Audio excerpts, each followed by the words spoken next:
Stone feels permanent. Mountains feel ancient. Caves feel frozen in time. But rock is not still. It cracks, it shifts, it collapses. Nature looks calm, beautiful, silent, alive. But beneath that surface, there is force, pressure building, gas rising, ice cracking, wind sharpening. A lake can suffocate a valley. A tree can burn your skin. A storm can erase direction. This is Nature is Scary, the planet that does not care. Rock is easy to trust. It does not blink. It does not breathe like an animal. It does not warn you when it changes. A cliff can look the same for decades. A cave entrance can look frozen. A mountain can look older than danger itself. But stone is not outside time. It is inside it. Rain enters cracks. Ice expands. Heat opens fractures. Roots push into weakness. Water dissolves limestone. Gravity waits underneath everything. The movement can be almost invisible. A grain at a time. A crack at a time. A block shifting so slowly no person notices. Then, one day, the strength is gone. The face breaks. The ceiling drops. The slope releases. That is the first rule of stone. It can look permanent while it is already failing. And nowhere is that more obvious than in mountains, where gravity has been pulling from the beginning. A mountain is not a monument. It is a machine running slowly, lifted by tectonic force, cut by ice, opened by freezing water, pulled down by gravity. Every ridge is under stress. Every slope is negotiating weight. Every layer carries the memory of pressure. Some movement is slow enough to feel harmless. Loose rock creeps downhill. Talus piles gather below cliffs. Boulders settle, rotate, and lock together again. But slow movement can prepare fast failure. A storm adds water. An earthquake shakes the slope. A freeze-thaw cycle opens a joint. A glacier retreats and removes support. The mountain adjusts. Not emotionally, not violently at first, mechanically. It shifts toward balance. And if the old balance cannot hold, the mountain does what gravity has been asking it to do. It comes down. The problem is that the first visible sign can be the collapse itself. Rockfalls do not need to be large to be deadly. A single block can fall faster than a person can react. A wall can shed stone without warning. A cliff can fail on a clear day. The reason is simple. Cliffs are exposed edges of a larger system. They are attacked from above by weather, undercut from below by erosion, split from within by fractures, and pulled outward by gravity. Sometimes the signs are visible. Fresh cracks, falling pebbles, hollow sounds, new scar marks on the wall. But sometimes the weakness is hidden. A joint behind the surface, a wet layer under dry rock, a block held in place by friction alone. Then the last connection breaks. No decision, no warning, only mass becoming motion. That is why cliffs can feel cruel. They do not move often enough to look alive. And underground, stone can fail with even less light to show it coming. A cave is not just a hole in the ground. It is missing rock. That matters. In limestone landscapes, weakly acidic water can move through cracks, for thousands of years. It dissolves stone slowly. It widens joints.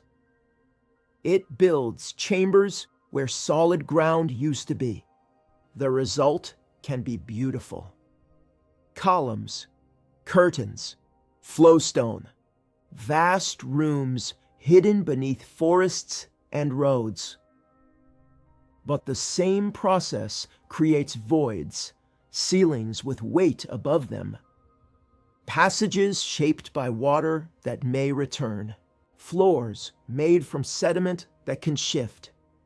In deep cave systems, darkness removes distance, sound changes direction, humidity clings to skin and stone. The world becomes narrow, uneven, and indifferent. A cave can preserve silence for ages, but it is not inactive. Water still enters, air still moves, rock still releases. And sometimes the cave itself breathes. Some caves move air so strongly they seem alive. Wind Cave is one example. Air can rush in or out of a small entrance as pressure changes between the cave and the atmosphere outside. High pressure moves toward lower pressure. The cave responds. The entrance becomes a throat. This is not supernatural. It is physics. A cave system can contain a huge volume of air.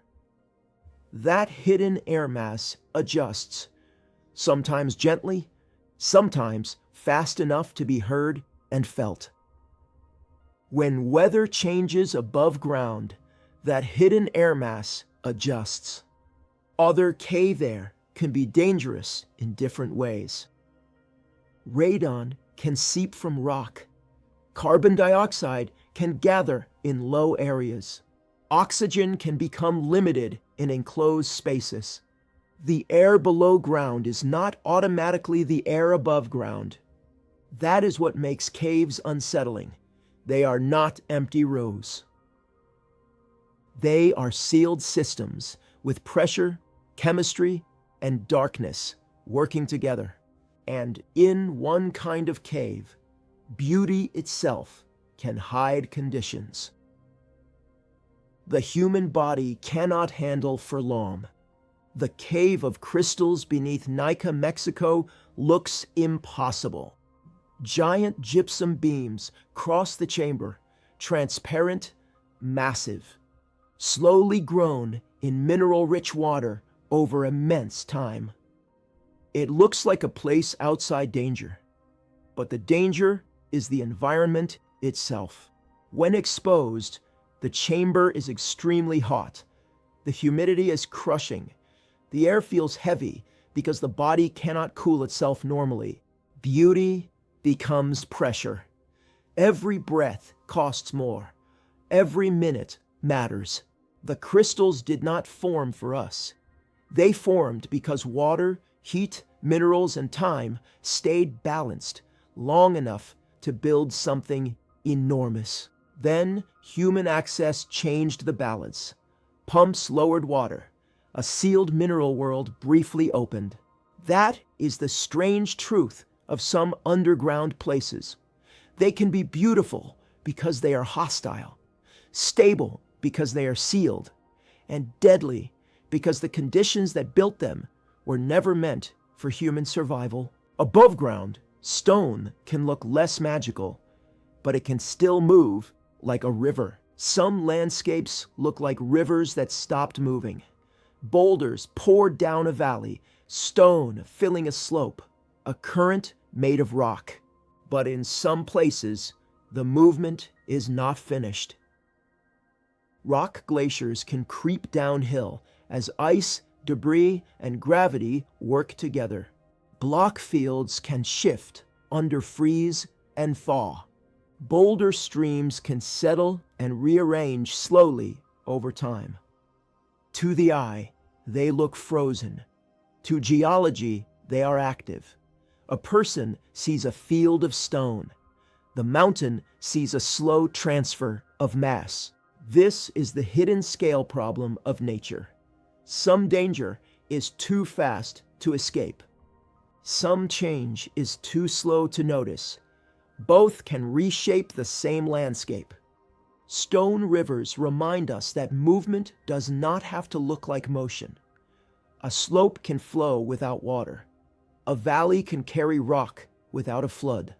A mountain can continue collapsing after the collapse seems over.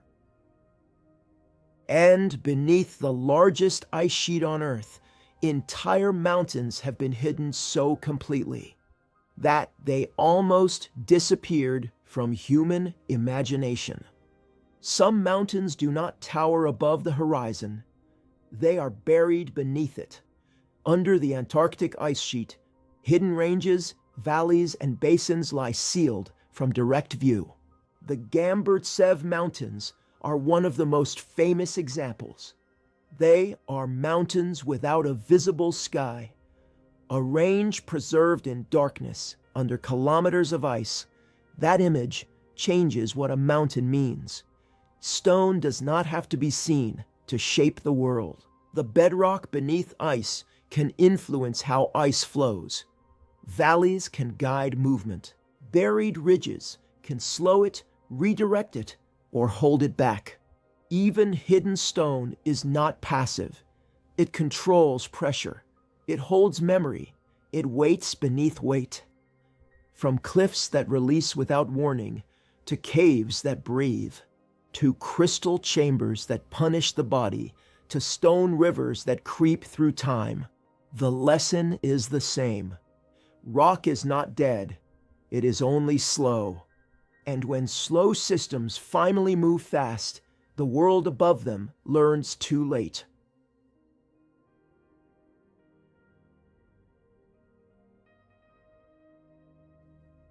Some fires burn where humans never see them.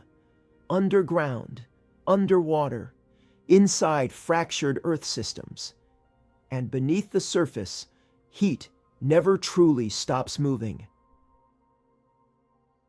What we have seen is not nature turning evil, it is nature operating normally. Gas rises, water moves, storms form, and when the conditions align, life gets caught in the system. Because the planet does not choose victims, it only follows physics.